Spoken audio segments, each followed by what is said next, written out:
ওরা এনে দেন আমার কাছে। আর কি হইছে, ও এমন কেন করতেছে? আমি কিচ্ছু করে নাই, আমার কাছে প্রমাণ আছে যে ও আমারে ভালোবাসে। বিয়ে করছো কোন জায়গায় বসে? ফোনে বিয়ে?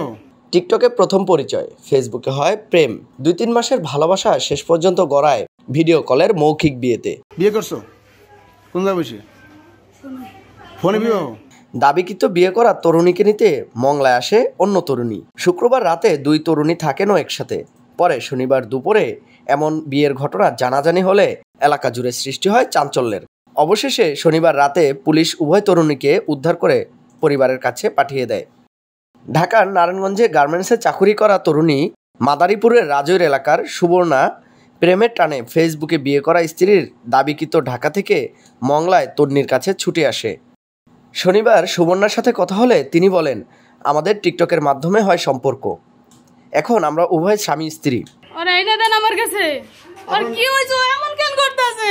আমি কিচ্ছু করে নাই, আমার কাছে প্রমাণ আছে যে ও আমারে ভালোবাসে।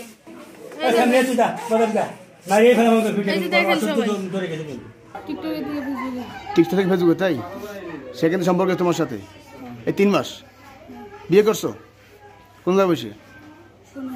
ফোনে বিয়ে? কিভাবে?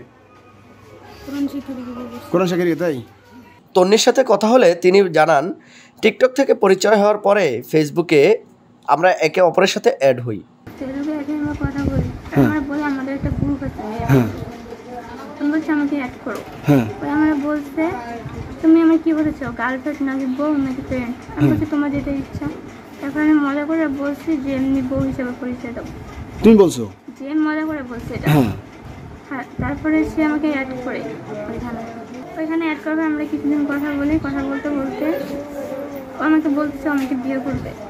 আমি বলছি আচ্ছা ঠিক আছে, এগুলো বলতে বলতে তারপরে আমরা এক পর্যায়ে কোরআন শরীফ নিয়ে কসম কাটি। ও কোরআন শরীফ নিতে চায় না, আমি বলি কোরআন শরীফ নেওয়া নিতে চায় না, আমাকে দিয়ে কোরআন শরীফ কসম কাটেছে।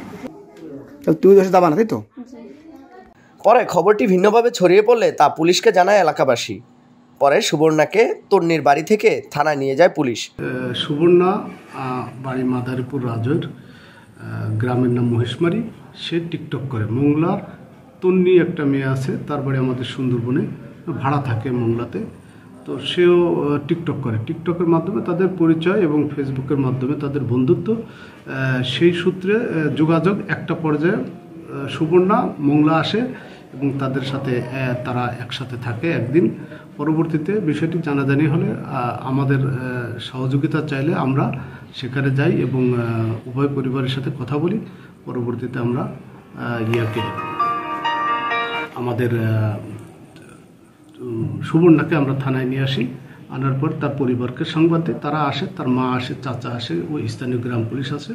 তারপর তারা আলোচনা করে একটা পর্যায়ে সে মেয়েটা তাদের বাড়ি যেতে চায়, নিজ বাড়িতে মা বাবার সাথে চলে যায়। এ বিষয়ে কারো কোনো অভিযোগ ছিল না। আমরা মেয়েটাকে তার পরিবারের কাছে হস্তান্তর করছি।